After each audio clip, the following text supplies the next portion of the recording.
The house was slowly falling apart around us, and I was watching it happen with the cold, scientific detachment of someone observing a controlled experiment. Every small thing I used to handle automatically became a visible, gaping absence. Like removing the scaffolding from a building and watching it slowly lean. It was all because of a single, infuriating speech my wife, Chloe, had given weeks earlier at a family barbecue. Let me take you back to that Saturday afternoon in May. I was standing there, holding a plate of ribs I'd spent 3 hours smoking to perfection, surrounded by family I adored. My name is David, and for 32 years, I thought I was doing everything right as a husband.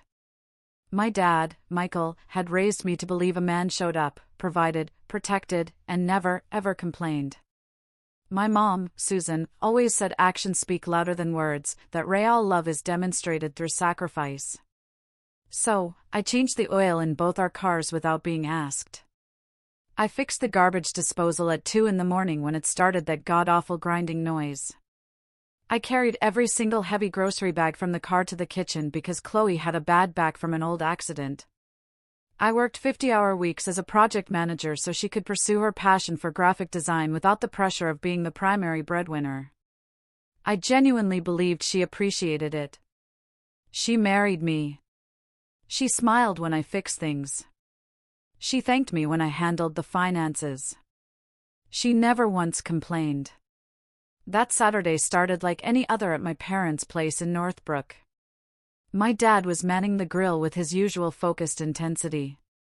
My mom was setting out her famous potato salad. Chloe's sister, Jessica, had driven down from Austin with her new boyfriend, who seemed nice enough but kept checking his phone every 5 minutes. The backyard smelled like charcoal and barbecue sauce, that smell that just makes you feel safe and nostalgic. Chloe seemed relaxed, laughing at something Jessica said, sipping her wine in the late afternoon sun. I remember thinking how beautiful she looked in that yellow sundress and feeling genuinely grateful for the life we'd built. Then dinner started. About 20 minutes in, right after my dad finished his story about accidentally locking himself in the shed, Chloe stood up. She tapped her wine glass with her fork, like people do at weddings when they want the couple to kiss, and everyone went quiet. My first thought was maybe she was going to announce something exciting. Pregnant? Big client landed? Instead, she cleared her throat and said she wanted to share something important with everyone who mattered most to her. My stomach dropped before she even started talking because her tone had this rehearsed quality, like she'd been practicing in front of a mirror.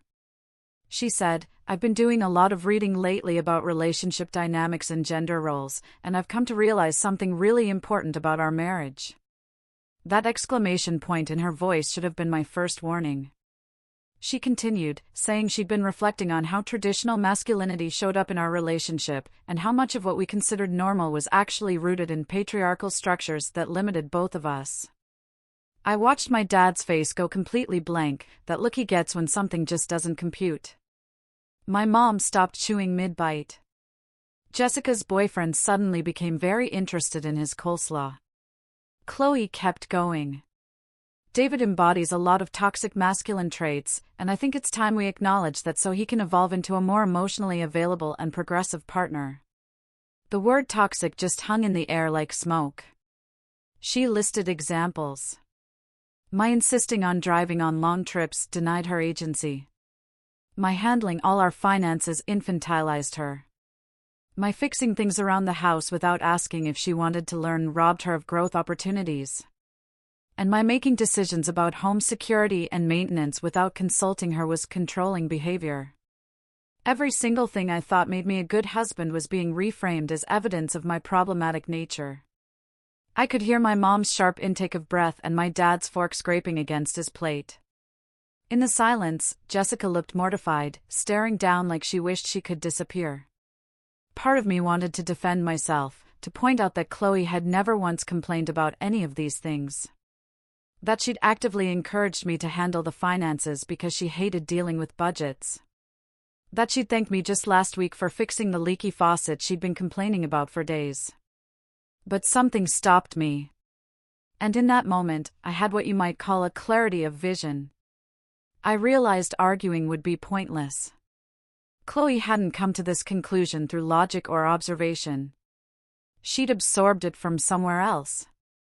Probably her online communities, or her new therapist, or those podcasts she'd been binge listening to. No amount of rational discussion was going to change her mind, because this wasn't really about me. It was about her need to be seen as progressive and enlightened. So, instead of defending myself, instead of getting angry or hurt or walking away, I did something that surprised everyone, including myself. I set down my fork very carefully, looked directly at Chloe, and I smiled. Not a fake smile, not a bitter smile, but a genuine smile that probably looked unsettling given the circumstances. I said, "You know what? You're absolutely right." My voice was calm, almost cheerful, and I could see confusion flash across Chloe's face because this clearly wasn't the reaction she'd expected. I told her I'd been operating under outdated assumptions about what marriage should look like, and I appreciated her brave honesty in calling me out.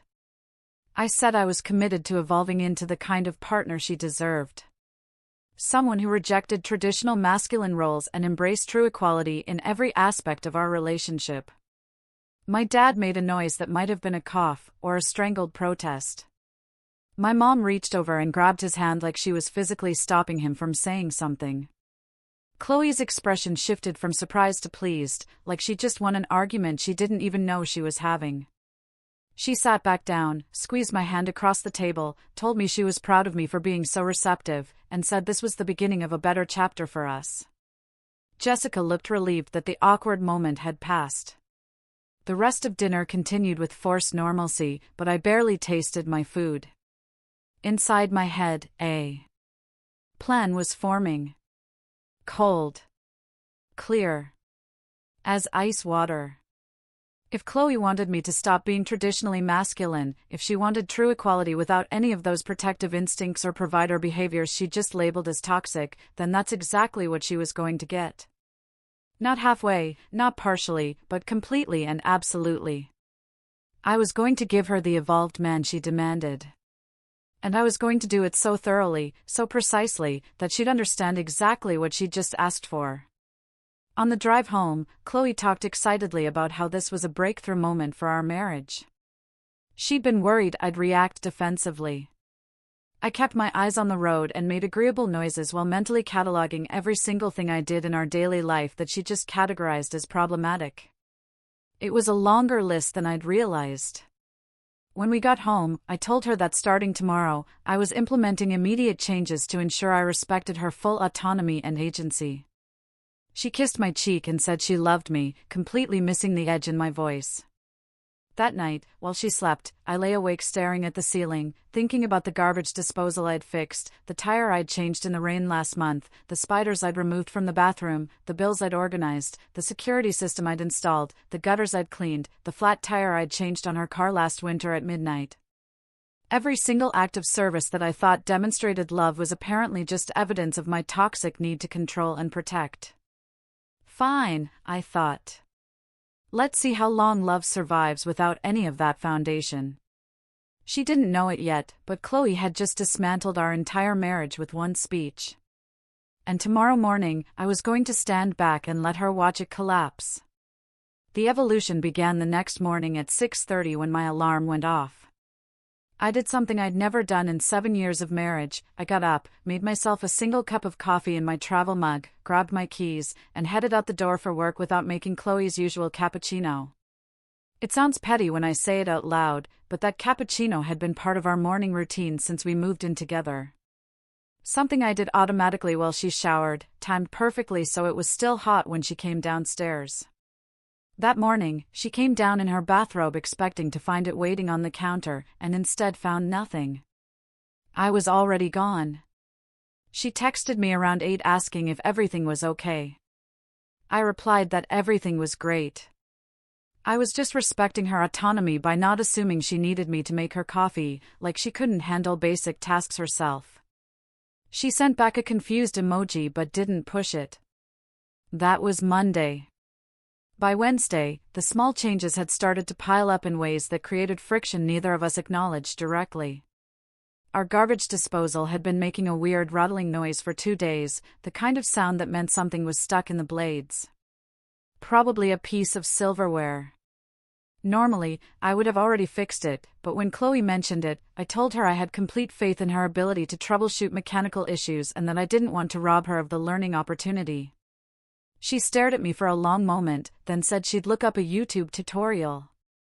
3 days later, the disposal was still rattling because she never got around to watching the video. The dog food situation became an issue on Thursday. We had a 70-pound German Shepherd named Duke who went through a 40-pound bag of kibble every 3 weeks. I always kept the bag in the garage and filled his bowl twice a day because lifting that bag required some muscle, and Chloe had that bad back. Thursday evening, she went to feed Duke and found his container empty. The new bag was sitting in the trunk of my car where I'd left it after going to the pet store. She asked me to bring it in. I explained, very pleasantly, that I was working on not automatically assuming physical tasks were my responsibility. That carrying heavy objects was something any capable adult could manage with proper lifting technique, and that I believed in her strength. Chloe's face did this thing where her jaw tightened, but she didn't say anything. She tried to lift the bag herself, struggled for a solid minute, then ended up dragging it across the garage floor and leaving it there. Duke ate half portions for 2 days until I finally brought it inside. Not because she asked, but because I felt bad for the dog. The washing machine incident happened the following week, and this is where things started to shift from annoying to actually problematic. Our washer is one of those high-efficiency front loaders that occasionally gets mold buildup if you don't clean the rubber seal, and it had started to smell like mildew. Chloe asked if I could take a look at it. I reminded her that household maintenance was a shared responsibility and that I trusted her judgment on how to handle it. She got frustrated and said she didn't know anything about washing machine maintenance. I suggested she could Google it or call a repair person, that I was trying not to be the kind of husband who treated her like she was incapable of problem solving. The machine kept smelling worse, and our clothes started coming out with this sour odor that meant we had to rewash everything. She eventually called a repair guy who charged us $200 to do what I could have done in 15 minutes with some bleach and a rag. Chloe didn't speak to me for the rest of that evening. The grocery situation became a weekly nightmare. I had always done the shopping because I left work earlier than Chloe and the store was on my way home. Plus, I was better at meal planning and sticking to a budget. Now, I only bought food for myself, carefully calculating portions and leaving her to handle her own nutrition. The first week, she didn't realize what was happening until she went to make dinner and discovered we had ingredients for exactly one meal. She asked where everything else was. I explained that I was practicing not making unilateral decisions about household needs, that buying food for both of us without consultation was presumptuous and controlling. Chloe ordered takeout that night, and I could see her mentally calculating how much this new arrangement was going to cost. Our friends started noticing the change at a barbecue we hosted 3 weeks into my evolution. My buddy Kevin and his wife brought over their new patio furniture set that they wanted to assemble in our backyard. One of those complicated 8-piece deals with cushions and a table. Kevin naturally asked if I could help him carry the boxes from his truck. I politely declined, saying I was working on not perpetuating stereotypes about men always handling physical labor. Everyone kind of laughed awkwardly, thinking I was joking, until they realized I was serious. Kevin and his wife ended up struggling with the boxes themselves while I sat on our deck drinking a beer. Chloe's face turned red, but she couldn't say anything without contradicting her own speech about toxic masculinity. Later that evening, after everyone left, she said I was being deliberately unhelpful. I asked her very calmly what part of respecting equality and rejecting traditional gender roles she wanted me to stop doing. She didn't have an answer. The car situation is what finally scared her. It was a rainy morning in late June, and Chloe's Honda wouldn't start, just made that clicking sound that usually means a dead battery. She called me from the driveway, clearly expecting me to come out and either jump it or figure out the problem. I was in the middle of my morning coffee. I told her that car trouble was stressful and I had confidence she could handle it, that calling AAA or watching a YouTube video on jumpstarting would be a great growth opportunity. Her voice got sharp and she said she was going to be late for a client meeting. I reminded her that I was working on not rushing to solve her problems like she was incapable, that this was exactly the kind of protective behavior she'd identified as toxic. She hung up on me. I watched from the kitchen window as she stood in the rain trying to figure out the hood latch, then gave up and called an Uber that cost her $45. I jump-started her car that evening in about 3 minutes. The breaking point came on a Friday night. Chloe was coming home late from meeting with a client downtown. She called me around 9, and her voice was shaking when she said there was a guy following her from the parking garage to her car. She was scared. My old instinct was to tell her to stay on the phone, to get to a populated area, to scream if he got too close, maybe even drive over there myself. Instead, I said very calmly that I trusted her judgment in handling the situation and that she was a strong, independent woman who didn't need a man to feel safe. I added that calling the police or building security would be more effective than relying on outdated damsel-in-distress dynamics. She made it sound like she'd been slapped and the line went dead. She didn't answer when I called back. 20 minutes later, I heard her car pull into the driveway. She walked past me without speaking, went straight upstairs, and I heard the bedroom door lock. The next morning, she came downstairs, her eyes puffy like she'd been crying. She said she couldn't do this anymore, that the house was falling apart, everything was harder than it needed to be, and she felt completely alone despite being married. I asked her what specifically she wanted me to change, and she struggled to articulate it because doing so would mean admitting that all those traditional masculine behaviors she'd called toxic were actually things she needed. She finally said, "I want my husband back."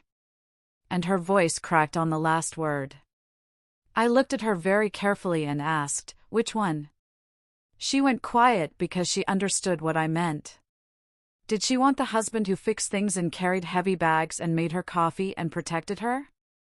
Or did she want the evolved, progressive partner who treated her like a fully autonomous adult who didn't need any of that?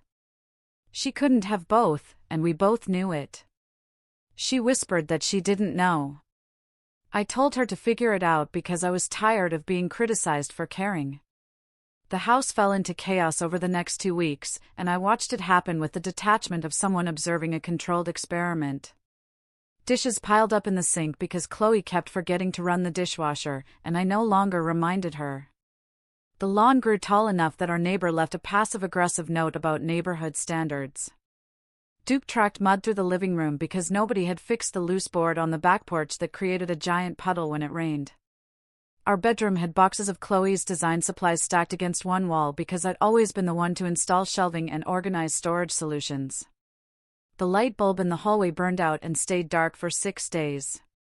Every small thing I used to handle automatically became a visible absence. Chloe stopped eating regular meals because coordinating groceries and cooking without any system overwhelmed her after long workdays. I'd find her at 10 at night eating cereal or crackers, looking exhausted and defeated. She lost weight, and the shadows under her eyes got darker. Her design work started suffering, too, because she was too stressed and tired to meet deadlines. I watched her panic over a client presentation she'd normally nail without breaking a sweat. On a Sunday morning, 2 weeks after our conversation, she came downstairs and found me reading on the couch. She sat down on the coffee table directly in front of me, so I had to look at her, and said she needed to say something. Her voice was steady, but I could see her hands shaking. She told me that she'd been wrong, completely and stupidly wrong, and that the speech she'd made at my parents' house was the dumbest thing she'd ever done. She said she'd been spending too much time in online communities where women competed to see who could be the most progressive and critical of their partners, where every act of traditional masculinity got labeled as problematic, regardless of context or intent. She admitted that she'd felt pressure to perform wokeness, to prove she wasn't some suburban housewife who needed a man. And in trying to score points with strangers on the internet, she'd dismantled the actual good marriage she had with someone who genuinely loved her. She said, "Your masculinity was never toxic, David. It was protective. And I'm sorry I couldn't see that until it was gone." The tears started then, and they weren't manipulative tears. They were the kind that come from real recognition of a mistake. I closed my book and let her talk.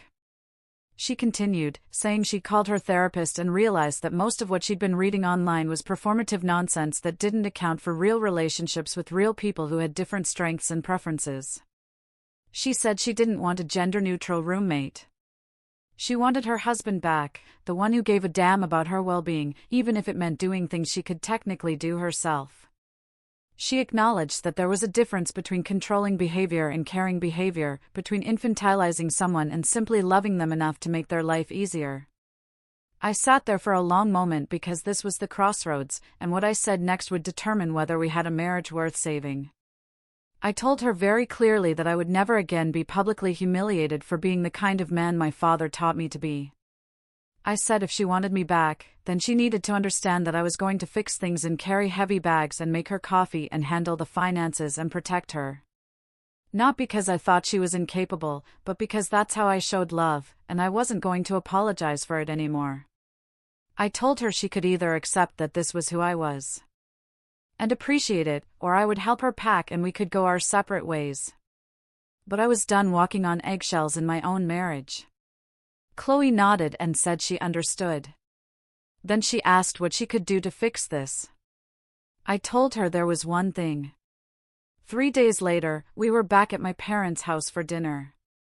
I could see the tension in my dad's shoulders when we walked in, like he was bracing for another awkward speech.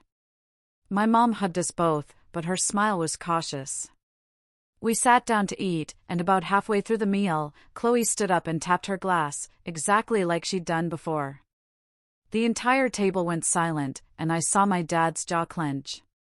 Chloe's hands were shaking, but her voice was clear when she spoke. She said, "A few weeks ago, I stood here and said some things about David that I need to publicly correct." She explained that she'd accused him of toxic masculinity when the truth was that everything he did came from a place of love and partnership. She said she'd been influenced by social media narratives that painted traditional male behavior as inherently problematic without acknowledging context or intention. She told my parents that their son was the best man she knew, that he'd spent our entire marriage making her life better in countless ways she'd taken for granted, and that she was grateful every single day that he'd chosen to be patient with her while she figured out what actually mattered. She said, "David isn't toxic. He's exactly the kind of husband any woman should hope for. And I'm sorry I didn't say that the first time." My mom started crying immediately, and my dad's whole face softened in a way I hadn't seen in weeks. He reached across the table and squeezed my shoulder without saying anything because he didn't need to. After dinner, I fixed the garbage disposal that had been rattling, carried in Duke's food without being asked, and made Chloe her cappuccino the next morning. She watched me do these things with a different expression than before, not entitlement, but genuine appreciation. 2 weeks later, Chloe asked if she could post something on her Instagram and showed me the draft before publishing. It was a photo of us from our wedding and a long caption about how she'd almost destroyed her marriage by confusing strength with toxicity and partnership with oppression. She wrote about learning the difference between a man who controls you and a man who protects you, between someone who infantilizes you and someone who simply loves you enough to make your life easier. The post got hundreds of comments, mostly from women sharing similar realizations about their own relationships. Some criticized her for being anti-feminist, but plenty more thanked her for saying what they'd been afraid to admit. Things aren't perfect now, because marriage never is, but they're real. Chloe thanks me when I fix things, and I thank her when she does the emotional labor I'm not naturally good at. We're building something honest instead of performing for an invisible audience of people who don't actually care about our happiness. I learned something important through all of this, something I wish I'd understood earlier. The strongest thing you can sometimes do in a relationship isn't to fight or argue or explain. It's to step back and let someone experience the full weight of what they're asking for. Chloe didn't need a lecture about why she was wrong. She needed to live in the absence of everything she'd taken for granted. Sometimes the only way to make someone appreciate what they have is to let them lose it, even temporarily, even when it hurts you both. My masculinity was never the problem, and her need for independence was never really about independence. The problem was gratitude, or the lack of it. And sometimes you have to take everything off the table before someone realizes what was actually there all along. What do you think about this story?